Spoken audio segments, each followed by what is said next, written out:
Good morning friends. एक बार फिर स्वागत है बायोलॉजी की क्लास में। स्वागत है बायोमोलिक्यूल की क्लास में। पिछले लेक्चर में हमने प्रोटीन एंजाइम तक पढ़ लिया था। आज हम एक नया बिंदु या ऐसे कहें कि नया बायोमोलिक्यूल पढ़ने जा रहे हैं।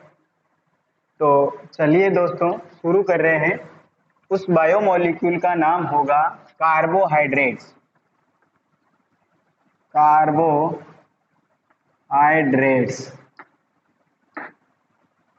दोस्तों अक्सर हम इन्हें शुगर्स बोल देते हैं या शर्कराएं बोल देते हैं, जो कि बहुत हद तक सही है, लेकिन ये कहना उचित नहीं है। कार्बोहाइड्रेट्स बायोमोलिक्यूल है जिसे हम आज देखने वाले हैं। सबसे पहले तो हमने प्रोटीन में देखा था कि प्रोटीन की मात्रा जीवित शरीर में होती है 15 से 20%। 15 से 20 मतलब 10 to 15% पाया जाता है प्रोटीन, और कार्बोहाइड्रेट्स की मात्रा होगी 3%। तो सबसे पहले इसकी डेफिनेशन देख लेंगे हम, कार्बोहाइड्रेट्स क्या होते हैं। तो कार्बोहाइड्रेट्स की डेफिनेशन हो जाएगी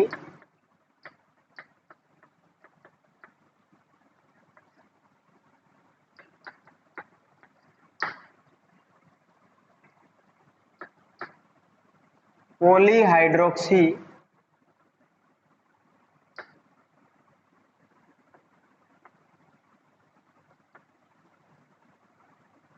कार्बोनिल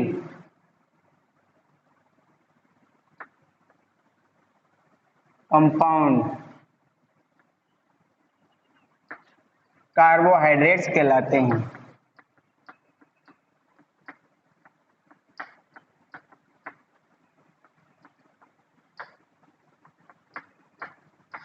दोस्तों ये एक लाइन की परिभाषा हो गई, सिंपल सी परिभाषा है। पॉलीहाइड्रोक्सी कार्बोनिल कंपाउंड क्या कहलाएंगे? कार्बोहाइड्रेट्स कहलाएंगे।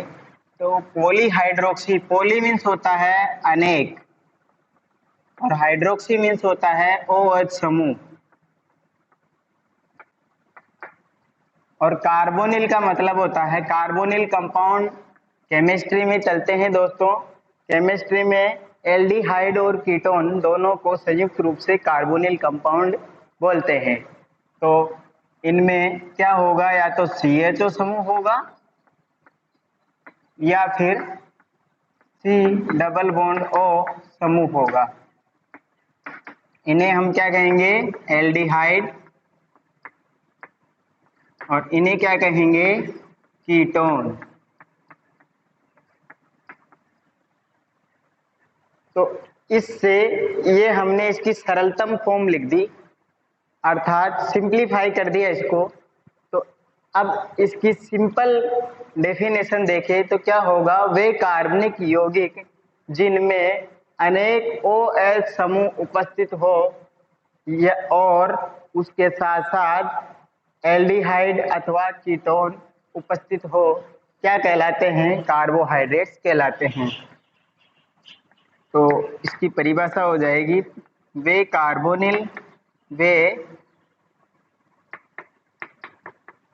कार्बनिक यौगिक जिनमें अनेक OH समूह उपस्थित, OH समूह व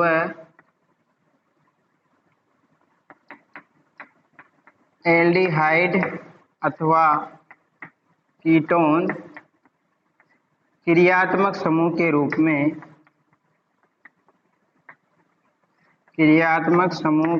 में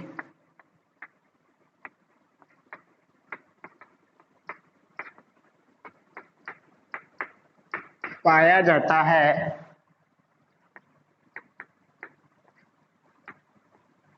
कार्बोहाइड्रेट्स कहलाते हैं।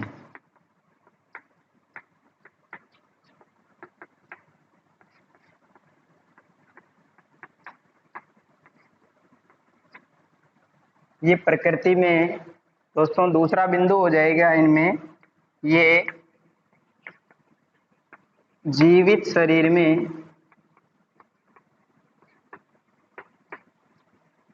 3% मात्रा में, 3% मात्रा में उपस्थित होते हैं। जैसे प्रोटीन की 10 to 15 थी, वैसे ही कार्बोहाइड्रेट्स की कितनी होती है, 3% होती है।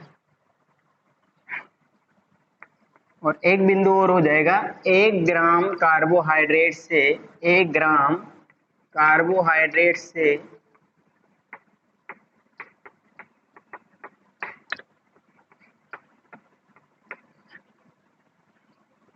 4.2 किलो कैलोरी ऊर्जा प्राप्त होती है।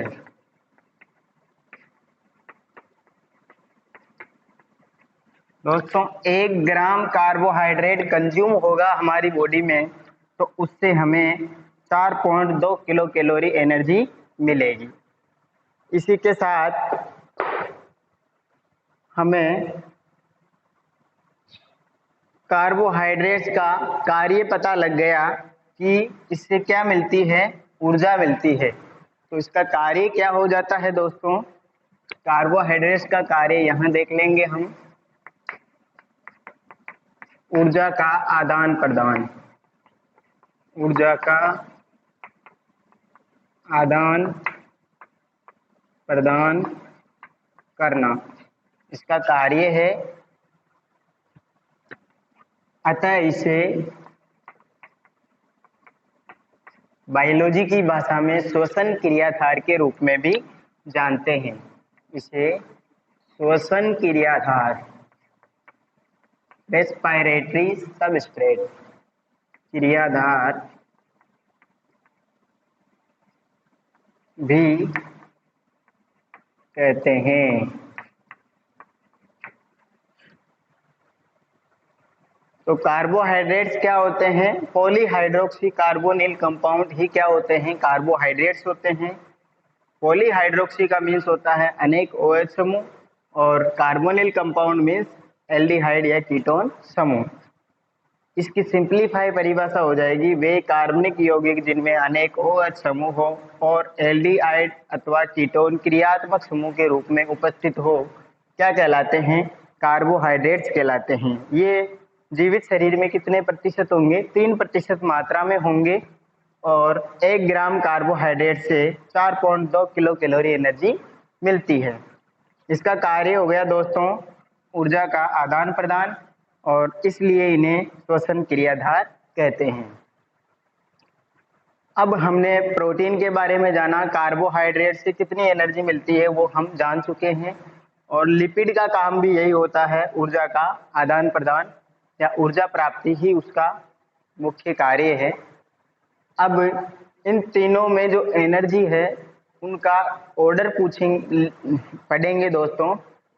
ये जो ऑर्डर है वो पीएमटी में 2 तरीके से पूछा जाता है, वो हम देखते हैं।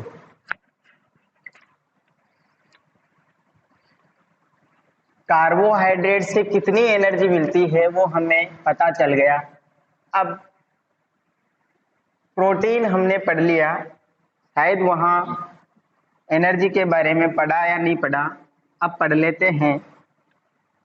प्रोटीन, 1 ग्राम प्रोटीन से हमें 5 किलो कैलोरी एनर्जी मिलती है, और 1 ग्राम लिपिड से 9.1 किलो कैलोरी एनर्जी मिलती है।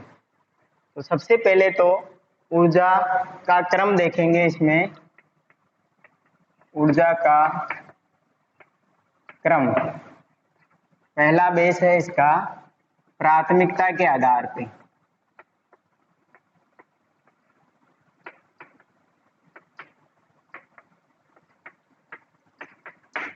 अब ये क्रम किस में होगा, किस किस का होगा, कार्बोहाइड्रेट्स, प्रोटीन और लिपिड्स का। तो दोस्तों ऊर्जा का क्रम प्राथमिकता के आधार पर, इसका क्या मीनिंग हुआ, इसका मीनिंग ये है कि अगर हमारी बॉडी में कार्बोहाइड्रेट्स, प्रोटीन और वसा तीनों उपस्थित हो, तो सबसे पहले हमें कौन से बायोमोलिक्यूल से एनर्जी मिलेगी, या सबसे पहले कौन सा बायोमोलिक्यूल कंज्यूम होगा। तो सबसे पहले दोस्तों, अगर ये तीनों अवेलेबल है तो कार्बोहाइड्रेट्स कंज्यूम होता है। तो सबसे पहले आ जाएगा, सबसे पहला क्रम हो जाएगा उसका कार्बोहाइड्रेट्स का।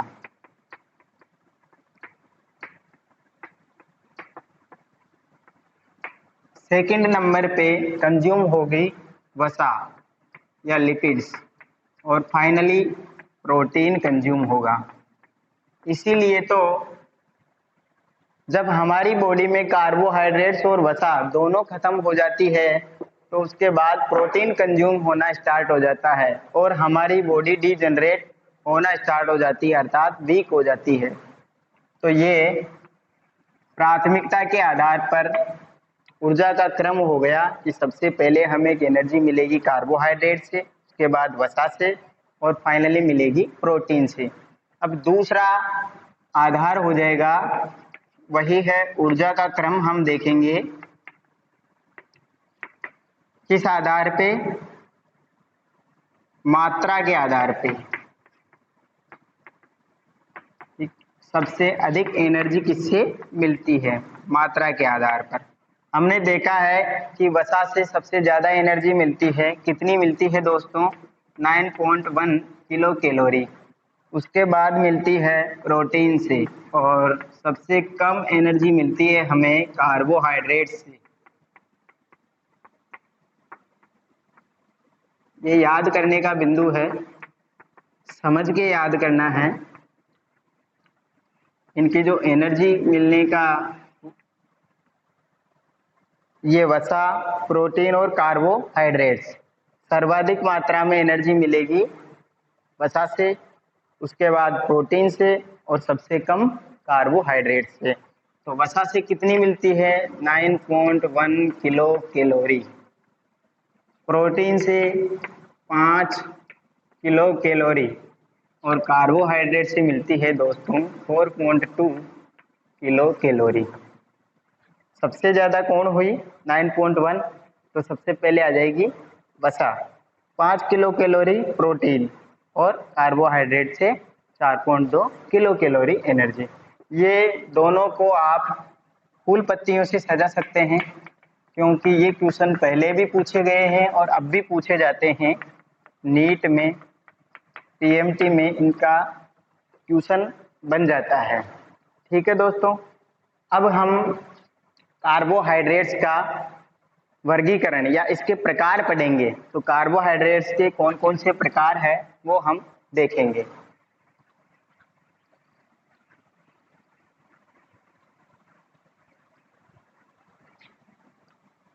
कार्बोहाइड्रेट्स के प्रकार,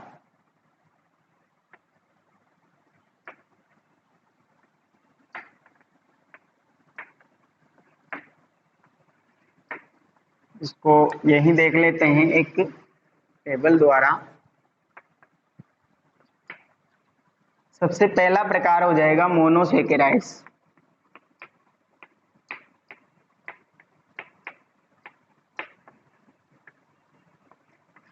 दूसरा ओलिगोसेकेराइड्स।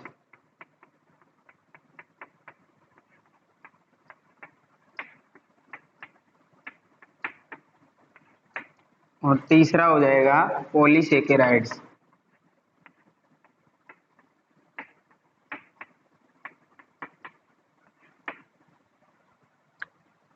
मोनोसेकेराइड्स होते हैं वो सबसे सरलतम प्रकार के कार्बोहाइड्रेट्स होते हैं दोस्तों।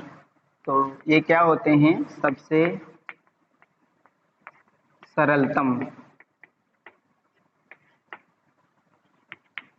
ये स्वाद में कैसे होते हैं, मीठे होते हैं। तो सबसे ज्यादा मिठास होगा वो मोनोसेकेराइड्स में ही होगा। तो सबसे मीठे, स्वाद में मीठे होते हैं ये। तीसरे नंबर पे जो बिंदु आएगा वो ये हो जाएगा, ये जल में घुलनशील होते हैं, जल में विलेय, वाटर सोल्यूबल है ये। तो ओलिगोसेकेराइड्स क्या होते हैं दोस्तों, 2 से 10 मोनोसेकेराइड्स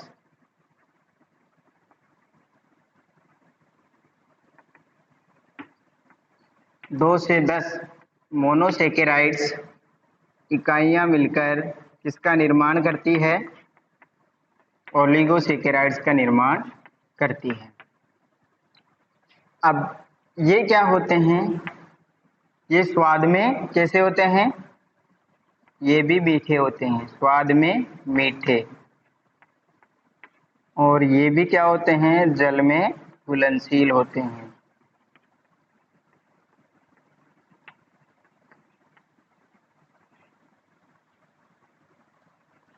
इनकी स्ट्रक्चर तो सरलतम है, लेकिन हम इधर की तरफ बढ़ते हैं तो जटिलता बढ़ती जाती है। तो हम ये कह सकते हैं कि ये जटिलता की ओर बढ़ रहे हैं, अर्थात अपेक्षाकृत क्या है? ये जटिल है। किससे?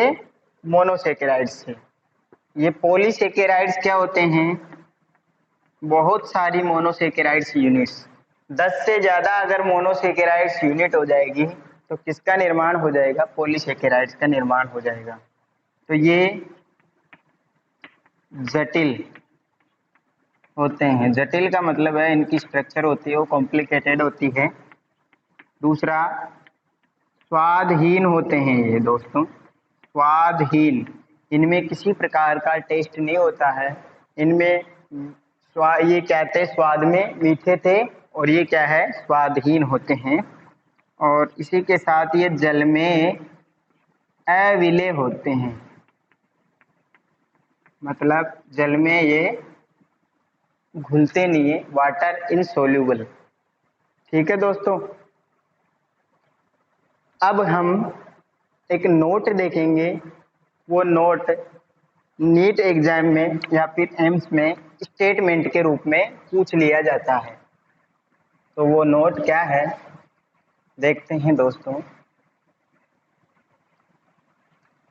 सभी कार्बोहाइड्रेट्स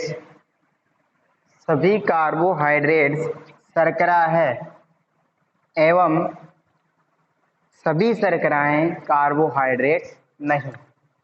अगर ये स्टेटमेंट बोलें तो ये रॉन्ग हो जाएगा। इसका उल्टा देखें कि सभी शर्कराएं कार्बोहाइड्रेट्स होती है। मैं सही वाला लिख रहा हूं, सभी शर्कराएं कार्बोहाइड्रेट्स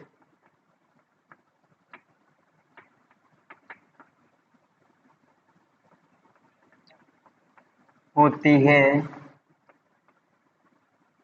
एवं सभी कार्बोहाइड्रेट्स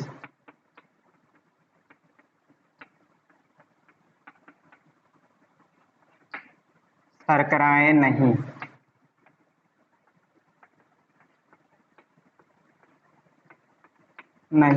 होते। कहने का मतलब ये हुआ, हमने अभी अभी देखा है कि कार्बोहाइड्रेट्स की 3 कैटेगरी है, मोनोसेकेराइड्स, ओलिगोसेकेराइड्स और पॉलीसेकेराइड्स। इसमें से जो मीठे होते हैं उनको क्या बोलते हैं दोस्तों? शर्कराएं बोलते हैं, शुगर्स बोलते हैं। सभी शर्कराएं कार्बोहाइड्रेट्स होती है। जो सारी शर्कराएं, जो फर्स्ट वाले 2 टाइप पढ़े थे हमने, वो शर्कराएं थी क्योंकि वो स्वाद में मीठी थी, तो इसलिए उनको क्या बोलेंगे? कार्बोहाइड्रेट्स। लेकिन सभी कार्बोहाइड्रेट्स शर्कराएं नहीं होते। ये स्टेटमेंट सही है या गलत? सभी कार्बोहाइड्रेट्स, सारे कार्बोहाइड्रेट्स होते हैं, वो शर्कराएं नहीं होती। सही बात है। क्यों नहीं होती? क्योंकि पॉलीसेकेराइड स्वाद में मीठे नहीं होते हैं, वो भी तो क्या होते हैं? कार्बोहाइड्रेट्स है ना। तो सभी कार्बोहाइड्रेट्स क्या नहीं होती? शर्कराएं नहीं होती। ये बिंदु हमें याद रखना है एक नोट के रूप में। अब हम पढ़ेंगे मोनोसेकेराइड्स।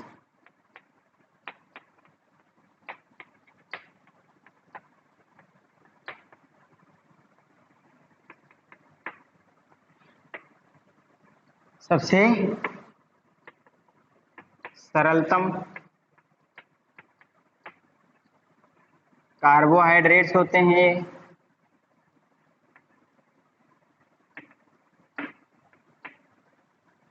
ये सबसे सरलतम क्यों है दोस्तों? इसका कारण मैं ब्रैकेट में लिख रहा हूं।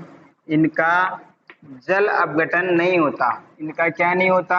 जल अपघटन नहीं होता, इसलिए ये क्या है, सबसे सरलतम है। और पहले भी पढ़ लिया हमने, ये स्वाद में क्या होते हैं, मीठे होते हैं, स्वाद में मीठे होते हैं, अतः क्या कहलाते हैं, शुगर्स कहलाते हैं।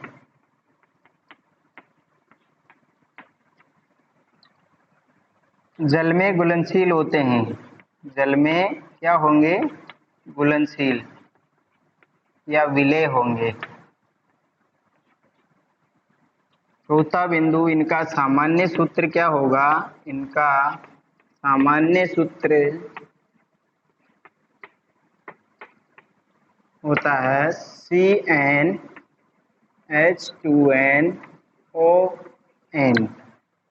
ये इनका सामान्य सूत्र है, किनका, मोनोसेकेराइड्स का।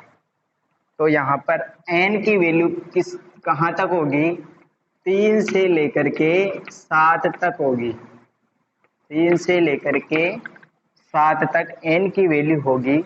अतः हम कह सकते हैं कि 3 कार्बन से लेकर 7 कार्बन तक की संरचना अगर इस फॉर्मूले को संतुष्ट कर रही है तो वो क्या होगी, मोनोसेकेराइड्स होंगे। अगर इस फॉर्मूले में हम 3 रख रहे हैं, 3 रख रहे हैं यहाँ पर, तो ये क्या हो जाएगा, C3 हो जाएगा, और यहाँ पर H6, और यहाँ पर हो जाएगा O3, जो कि सरलतम प्रकार का मोनोसेकेराइड्स हो जाएगा। अब हम इसके एग्जाम्पल देखेंगे, कौन कौन से एग्जाम्पल है मोनोसेकेराइड्स के। तो दोस्तों अब हम मोनोसेकेराइड्स के एग्जाम्पल देखेंगे, वो एक साथ देख लेंगे हम। तो सबसे पहले हो जाएगी क्रम संख्या, उसके बाद में हो जाएगी कार्बन की संख्या,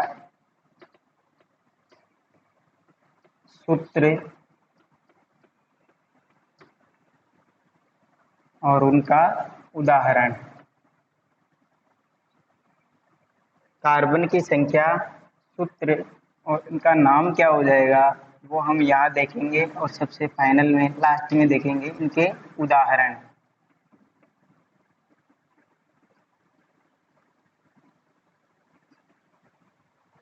तो सबसे पहला, 3 कार्बन जब हो तो उसका सूत्र क्या हो जाएगा, इससे देखेंगे दोस्तों, CnH2nOn में हम 3 रख देंगे, तो ये फॉर्मूला आ जाएगा C3H6O3, और इसका नाम क्या हो जाएगा, 3 कार्बन जब हो तो उसे बोलते हैं ट्रायोज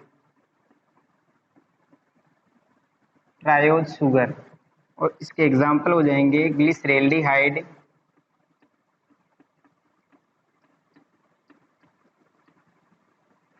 और डाइहाइड्रोक्सी एसीटोन।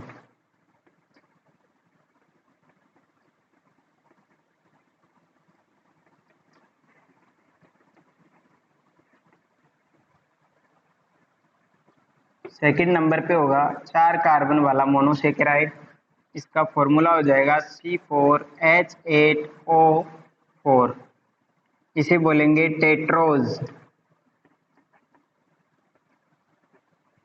फॉर्मूला हो जाएगा C4H8O4, जिसे क्या बोलेंगे, टेट्रोज, और इसके एग्जाम्पल हो जाएंगे इरिथ्रुलोज।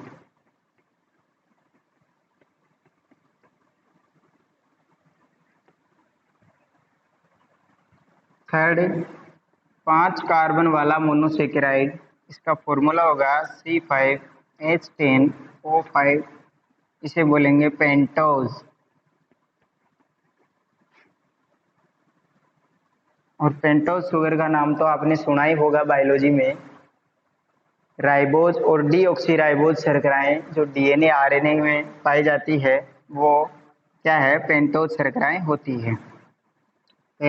राइबोज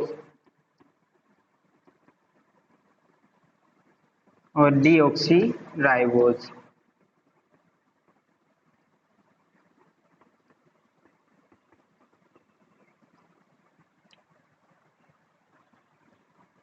6 कार्बन वाला क्या हो जाएगा, इसका सूत्र हो जाएगा C6H12O6। और ये सूत्र आपको याद आ गया होगा, ये बायोलॉजी में, ये केमिस्ट्री में हमेशा हमें दिखते रहते हैं। इसको बोलते हैं हेक्सोज। और ग्लूकोज और फ्रक्टोज इसके एग्जाम्पल हो जाएंगे। Glucose, fructose. ग्लूकोज और फ्रक्टोज दोस्तों मोनोसेकेराइड्स के फेमस एग्जाम्पल है।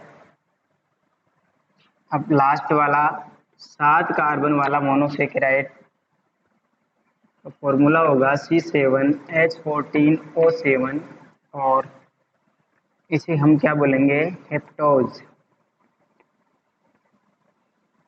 और इसका एग्जाम्पल क्या हो जाएगा, सेडोहेप्टुलोज।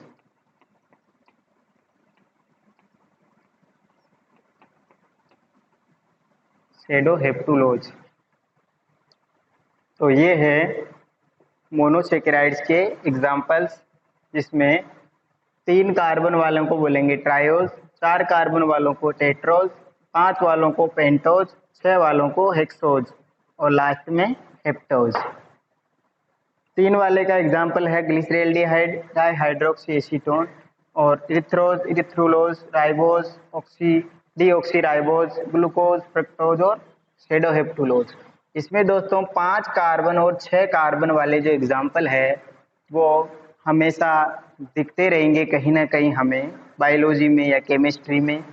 तो ये तो इम्पोर्टेंट है ही सही, साथ में इरिथ्रोज, इरिथ्रुलोज और ग्लिसरेल्डिहाइड के बारे में भी पूछ लिया जाता है कि ये क्या है।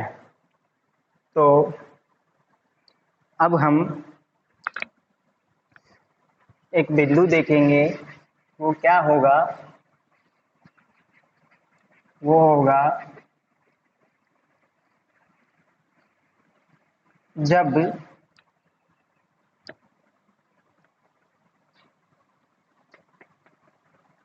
CHO समूह उपस्थित हो तो उसे एल्डोज शर्करा कहेंगे। क्या कहेंगे, एल्डोज शर्करा।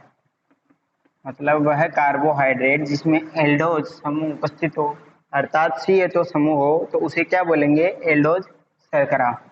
और C डबल बॉन्ड O समूह उपस्थित हो तो उसे क्या बोलेंगे हम, तो उसे बोलेंगे कीटोज शुगर, कीटोज शर्करा बोलेंगे।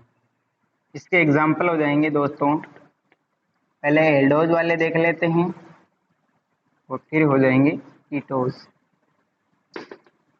एल्डोज में हमने अभी अभी पढ़े थे ग्लिसरेल्डिहाइड, नाम से पता चल रहा है कि इसमें एल्डिहाइड समूह उपस्थित है, तो इसमें हो जाएगा ग्लिसरेल्डिहाइड।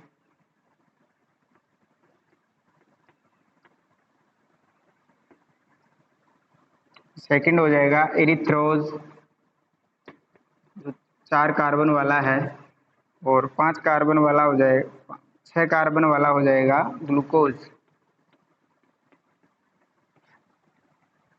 इसी के साथ कीटोज शुगर में क्या क्या आएंगे, डाइहाइड्रोक्सी एसीटोन,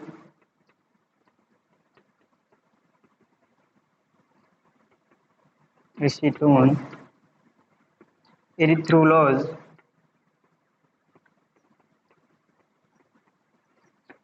और फ्रक्टोज।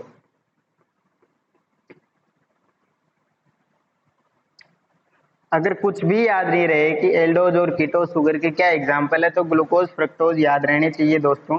ग्लूकोज एल्डोज शर्करा है और फ्रक्टोज कीटोज शर्करा है। अब हम ये जो शर्कराएं हमने पढ़ी उसमें इनके स्पेशल नाम देख लेंगे कि किसको किस नाम से जानते हैं।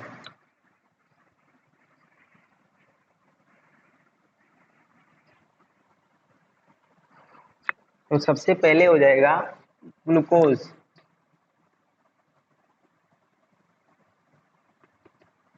ग्लूकोज को दोस्तों ग्रेप शुगर कहते हैं, ग्रेप शुगर। क्यों कहते हैं? क्योंकि ये किस में मिलता है? अंगूर से मिलता है, अंगूर से प्राप्त होने के कारण इसे क्या कहते हैं? ग्रेप शुगर बोलते हैं। इसी को हम ब्लड शुगर भी बोलते हैं। बायोलॉजी की भाषा में क्या है? ब्लड शुगर बोलेंगे। क्यों? क्योंकि ब्लड में ग्लूकोज प्रेजेंट होता है। सेकंड नंबर पे आ जाएगा गैलेक्टोज। गैलेक्टोज भी मोनोसेकेराइड है, जिसे हम ब्रेन शुगर बोलते हैं, ब्रेन शुगर। तीसरा हो जाएगा फ्रक्टोज। फ्रक्टोज क्या है? प्राकृतिक रूप में उपस्थित, प्राकृतिक रूप में पाई जाने वाली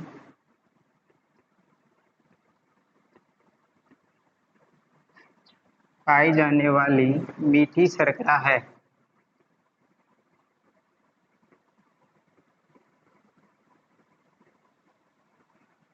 मीठी शर्करा कौन है? प्राकृतिक रूप में पाई जाने वाली मीठी शर्करा फ्रक्टोज।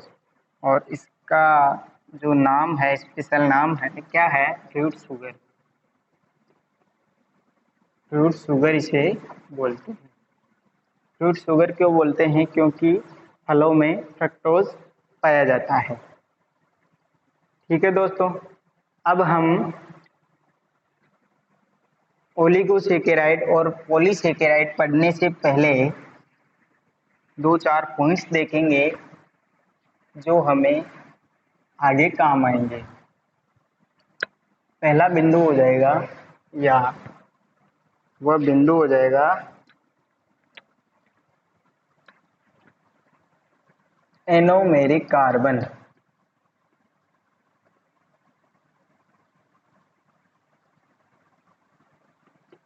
एनोमेरिक कार्बन क्या होता है? क्रियात्मक समूह वाला कार्बन क्या कहलाता है? एनोमेरिक कार्बन कहलाता है। क्रियात्मक समूह वाला कार्बन एनोमेरिक कार्बन कहलाता है।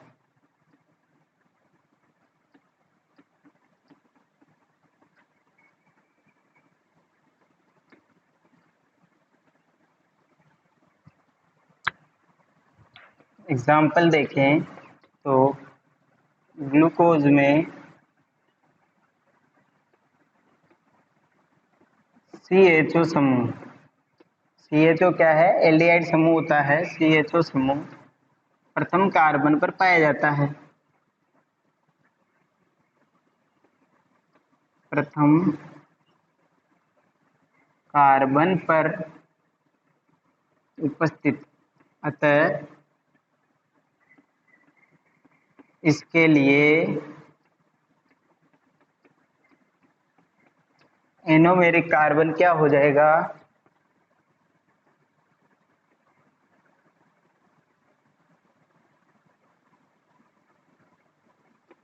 C1। तो प्रथम कार्बन ग्लूकोज के लिए एनोमेरिक कार्बन कहलाएगा। इसी के साथ फ्रक्टोज में क्या हो जाएगा? फ्रक्टोज में C2 कार्बन, मतलब सेकंड नंबर वाला जो कार्बन है वो क्या होगा? एनोमेरिक कार्बन होगा। हाँ तो दोस्तों, अब हम एनोमर कार्बन के बाद डी और एल रूप के बारे में देखेंगे। वैसे तो ये केमिस्ट्री का टॉपिक है, विस्तार से वहां पढ़ा जाता है, लेकिन यहाँ थोड़ा बहुत परिचय जरूरी है। डी और एल रूप वे यौगिक जिनमें किरेल कार्बन होता है। किरेल कार्बन के बारे में हमने पहले देख लिया कि वह कार्बन जिसकी जो चारों वैलेंसी है उस पर अलग अलग समूह जुड़े हो, तो वो क्या होता है? किरेल कार्बन होता है। तो किरेल कार्बन वाले यौगिक प्रकाशिक रूप से सक्रिय होंगे, और जो प्रकाशिक रूप से सक्रिय होंगे वो डी और एल रूप में पाए जाते हैं। ये स्टीरियो केमिस्ट्री में आता है। तो डी और एल रूप यहाँ हमारे को डायरेक्ट देखना है बायोलॉजी में। जो भी प्राकृतिक शर्कराएं होती है, जो भी प्राकृतिक शर्कराएं हैं वो डी रूप में पाई जाएगी और जो प्राकृतिक एमिनो एसिड है वो एल रूप में पाए जाते हैं। तो यहाँ पर हम नोट देख लेते हैं एक, जो कि हमारे लिए इम्पोर्टेंट है। सभी प्राकृतिक शर्कराएं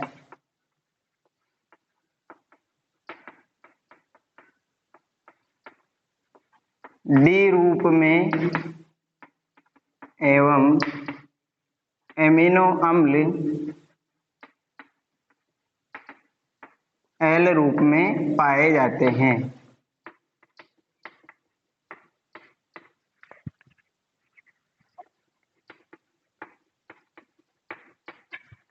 अब हम किसी भी स्ट्रक्चर को डी रूप और एल रूप कैसे बोलेंगे वो हम एक एग्जाम्पल से देखेंगे।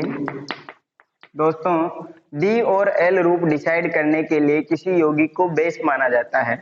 तो यहाँ पर ग्लिसरेल्डिहाइड को बेस मान करके हम डी और एल रूप का डिसाइड करेंगे।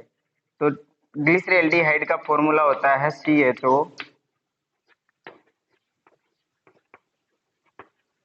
HOH और CH2OH। ये जो ग्रुप H और OH की पोजीशन है वो इसमें चेंज हो जाती है। ये है राइट साइड में, तो इसको क्या नाम देंगे? डी रूप नाम देंगे। और अगर ये H और OH चेंज होकर इस तरह हो जाए तो ग्लिसरेल्डिहाइड का रूप चेंज हो जाता है, उसे एल रूप बोलेंगे। अब इन दोनों की तुलना, इन दोनों से उस कंपाउंड की तुलना कर लेंगे। जैसे ये नीचे वाला ये जो पार्ट है HOH और CH2OH समूह, ये फिट होना चाहिए, वो उसमें बैठ गया, इसका मतलब वो रूप उस यौगिक का हो गया। फॉर एग्जाम्पल ग्लूकोज की स्ट्रक्चर देखते हैं। दोस्तों, ग्लूकोज की स्ट्रक्चर होती है, चेन स्ट्रक्चर बना रहा हूं मैं।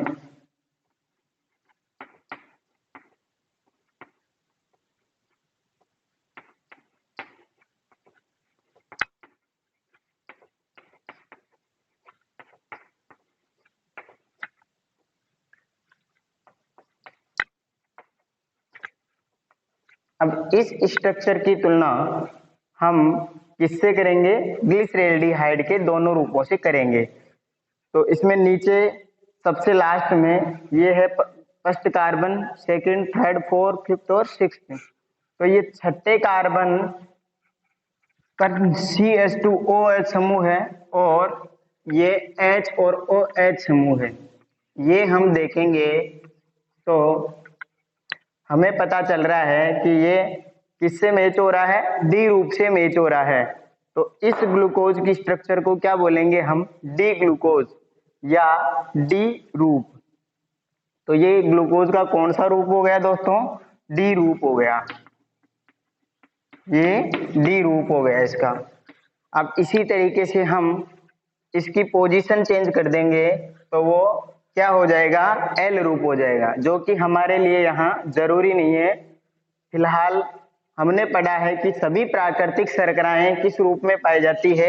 डी रूप में पाई जाती है। तो हमें इसी तरीके से जो भी यौगिक मिलेगा वो इसी तरीके से मिलेगा। तो अब हम ग्लूकोज की चेन स्ट्रक्चर और जो रिंग स्ट्रक्चर है वो देख लेते हैं। वो भी बायोलॉजी में सीमित है, केमिस्ट्री में ज्यादा विस्तार से पढ़ाई जाएगी दोस्तों।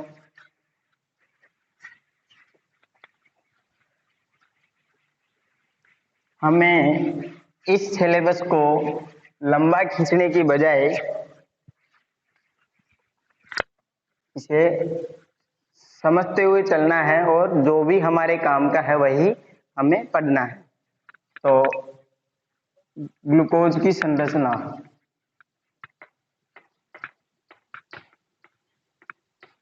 पहले चेन स्ट्रक्चर देख लेंगे।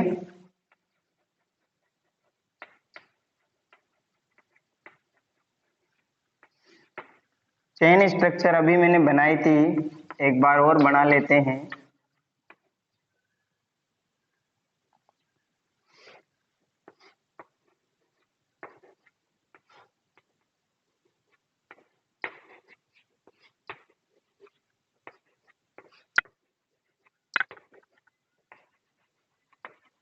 ये है इसकी चेन स्ट्रक्चर। ये है प्रथम कार्बन, जिसे हम एनोमेरिक कार्बन बोलते हैं। इसे एनोमेरिक कार्बन क्यों बोला?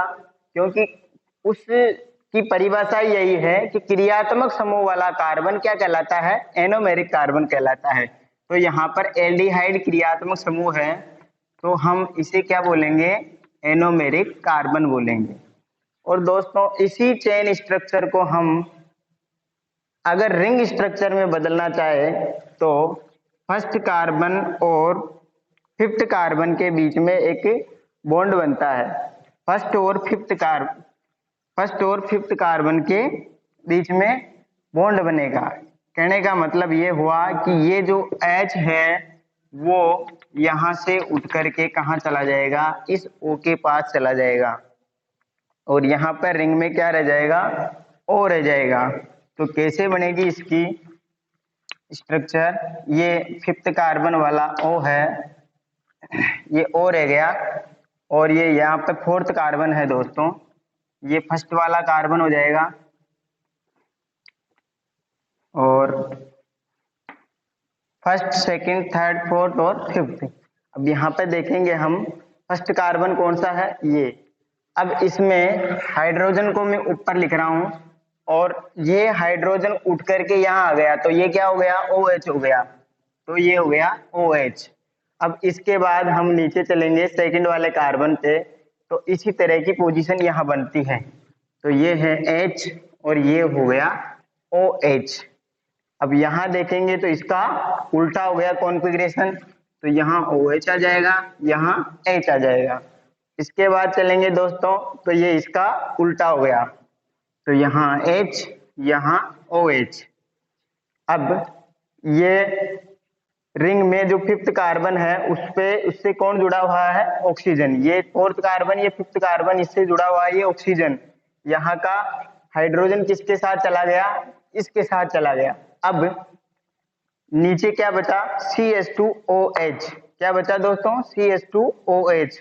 और साथ में क्या बचा? ये हाइड्रोजन बच गया।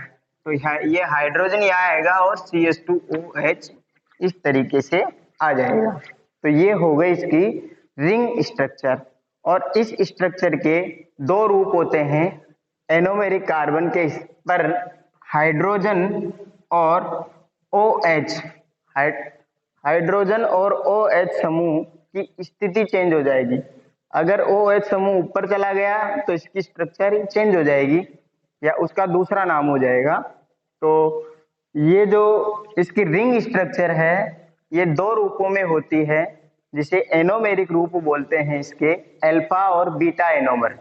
ठीक है, तो ये वाली स्ट्रक्चर हो गई alpha D glucose. Alpha means first carbon. Anomeric carbon पर हाइड्रोजन और OH किस तरीके से लगे हुए हैं, उस हिसाब से अल्फा स्ट्रक्चर डिसाइड होगी। डी ग्लूकोज, प्राकृतिक रूप से ग्लूकोज किस फॉर्म में पाया जाएगा? डी फॉर्म में पाया जाएगा, इसलिए इसका नाम है डी ग्लूकोज। अब इसी की दूसरी स्ट्रक्चर क्या हो जाएगी? हमें ज्यादा मेहनत करने की जरूरत नहीं है, इसे वापस ऐसे के ऐसे बनाना है। और एनोमेरिक कार्बन, बार बार मैं इसका नाम ले रहा हूं, एनोमेरिक कार्बन C1 कार्बन पर पहला जो कार्बन है उस पर क्रियात्मक समूह है, इसलिए उसे एनोमेरिक कार्बन बोला है। और उसी के आधार पर हम अल्फा और बीटा रूप बना रहे हैं। तो अल्फा रूप क्या हो जाएगा? जब हाइड्रोजन ऊपर हो और OH नीचे हो, तो अल्फा रूप हो जाएगा। और अब OH को ऊपर ले जाएंगे हम,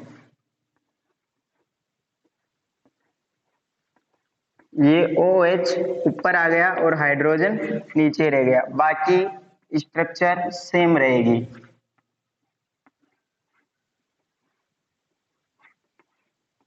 तो दोस्तों, ये हो गया ग्लूकोज का बीटा रूप, इसे बोलेंगे बीटा डी ग्लूकोज। तो अल्फा डी ग्लूकोज और बीटा डी ग्लूकोज। ग्लूकोज की स्ट्रक्चर हमने समझ ली, ये चेन स्ट्रक्चर है और ये दोनों क्या हो जाएगी, रिंग स्ट्रक्चर। अब यहाँ पर एक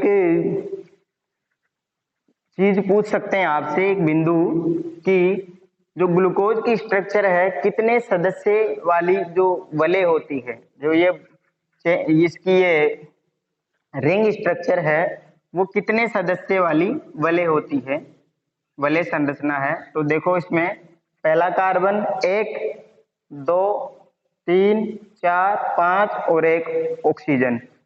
तो ग्लूकोज की जो रिंग स्ट्रक्चर है उसमें कुल कितने सदस्य होंगे, तो कितने सदस्य हैं, 6 सदस्य। 6 सदस्य हैं, तो 6 मेंबर्ड रिंग को हम क्या बोलेंगे दोस्तों, 6 सदस्य वलय।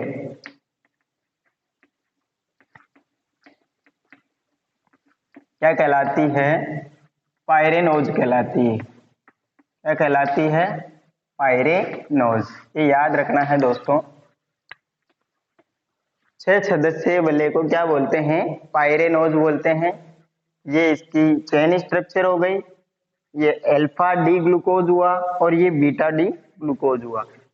अब हम फ्रुक्टोज के बारे में देखेंगे। फ्रुक्टोज के बारे में ज्यादा विशेष नहीं है बायोलॉजी में, बस सीधा हम उसकी स्ट्रक्चर देख लेंगे।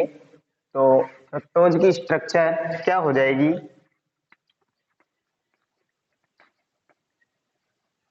फ्रक्टोज में हमें पता है कि जो सेकंड कार्बन होता है उस पर क्या होता है, क्रियात्मक समूह पाया जाता है। तो सेकंड कार्बन पर क्या लगा देंगे हम, क्रियात्मक समूह, और इसमें क्रियात्मक समूह क्या होता है, कीटोन। तो सेकंड कार्बन पर अगर क्रियात्मक समूह है तो इसमें एनोमेरिक कार्बन कौन सा हुआ, सेकंड वाला ही हुआ, जिसे हम C2 कार्बन के नाम से जानते हैं। ठीक है दोस्तों, अब यहाँ पर क्या बच गया, CH2OH, और ये HOH भी चेंज हो गया, यहाँ पर हाइड्रोजन आएगा और यहाँ पर OH आएगा और बाकी सेम रहेगा। तो ये हो गए फ्रक्टोज की चेन स्ट्रक्चर। अब इस चेन स्ट्रक्चर को हम किसमें कन्वर्ट करने वाले हैं, हम इसे कन्वर्ट करने वाले हैं रिंग स्ट्रक्चर में। तो ये जो ऑक्सीजन है इसका इसके साथ बॉन्ड बनेगा, वही फिफ्थ वाले कार्बन से जुड़े OH समूह का हाइड्रोजन किस पे चला जाएगा, इस ऑक्सीजन पर चला जाएगा। तो अब कैसे बनेगी इसकी स्ट्रक्चर वो देखते हैं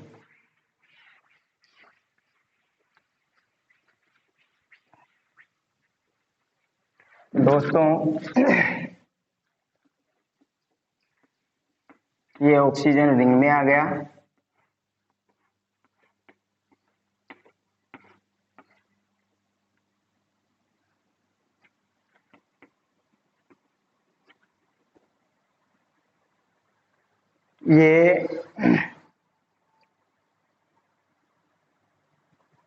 ये ऑक्सीजन रिंग में आ गया और यहाँ पर हमें मिल गया CH2OH और ये हाइड्रोजन,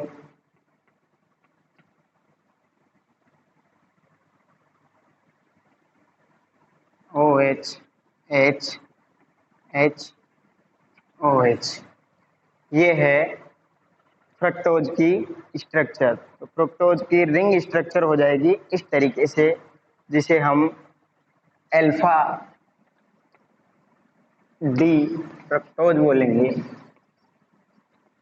और इसी तरीके से इसका बीटा रूप हो जाएगा, क्या हो जाएगा, ये जो सेकंड कार्बन है उसमें CH2OH, ये OH की पोजीशन चेंज हो जाएगी। अगर OH नीचे आ जाएगा तो ये कौन सा रूप हो जाएगा, इसका बीटा रूप हो जाएगा। तो हम यहाँ देख लेंगे इसका बीटा रूप, बाकी सब सेम रहेगा दोस्तों। CH2OH ऊपर आ गया, ये OH समूह नीचे आ गया, ये OH H H OH CH2OH H, ये स्ट्रक्चर हो गई इसकी बीटा डी फ्रक्टोज। अब जैसे ग्लूकोज में 5 सदस्य थे रिंग में, उसी प्रकार इसमें कितने सदस्य हुए गिन लेते हैं दोस्तों। 1 2 3 4 5। तो रिंग में कितने सदस्य हुए? 5 सदस्य। जो 5 सदस्य वाली जो स्ट्रक्चर होती है, 5 सदस्य वाली वलय होती है, उसको क्या बोलते हैं? 5 सदस्यीय वलय क्या कहलाती है? वो कहलाती है फ्यूरेनोज। क्या कहलाती है? फ्यूरेनोज। तो ग्लूकोज वाली वलय को पायरेनोज बोलते हैं और फ्रक्टोज वाली वलय को फ्यूरेनोज बोलते हैं। अब हम एक और चीज होती है एपीमर, वो भी केमिस्ट्री में अच्छे से समझ में आएगी, लेकिन ग्लूकोज के रेफरेंस में ग्लूकोज से 2 मोनोसेकेराइड बनेंगे, 2 एपीमर बनते हैं ग्लूकोज से, मेनोज और गैलेक्टोज। तो वो कैसे बनते हैं वो भी मैं आपको एक बार समझा देता हूं दोस्तों। ग्लूकोज में जब सेकंड कार्बन पर, फर्स्ट कार्बन पर H और OH अगर चेंज हो रहा है तो उसको हम किस रूपों में देखेंगे? एनोमेरिक रूप होंगे उसके, अल्फा और बीटा। लेकिन जब सेकंड कार्बन पर चेंजेज आ रहे हैं H और OH में, तो कौन सी स्ट्रक्चर बन जाएगी? वो स्ट्रक्चर बन जाएगी मेनोज। तो एपीमर, ग्लूकोज के 2 एपीमर है,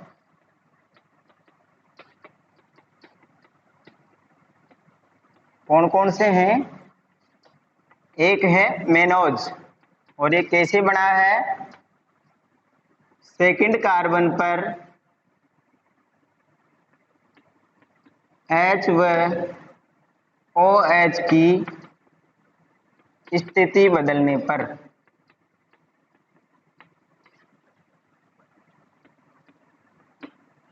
मेनोज संरचना प्राप्त होती है। मेनोज ये क्या है? ये भी कार्बोहाइड्रेट है, मोनोसेकेराइड ही है। इसे आप मेनोज संरचना नहीं समझिएगा, मेनोज की संरचना समझिएगा। मेनोज की संरचना प्राप्त होती है। इसी तरीके से दूसरा एपीमर हो जाएगा गैलेक्टोज। कल पढ़ा था हमने, ब्रेन शुगर के नाम से जानते हैं इसे। फोर्थ कार्बन पर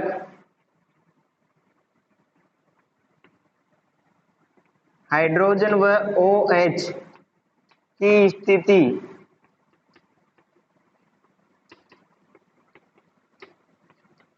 बदलने पर गैलेक्टोज की संरचना प्राप्त होती है। फोर्थ कार्बन पर किसकी बदलेंगे? जो ग्लूकोज की स्ट्रक्चर है उसमें परिवर्तन करेंगे। सेकंड और फोर्थ कार्बन पर गैलेक्टोज की संरचना प्राप्त होती है।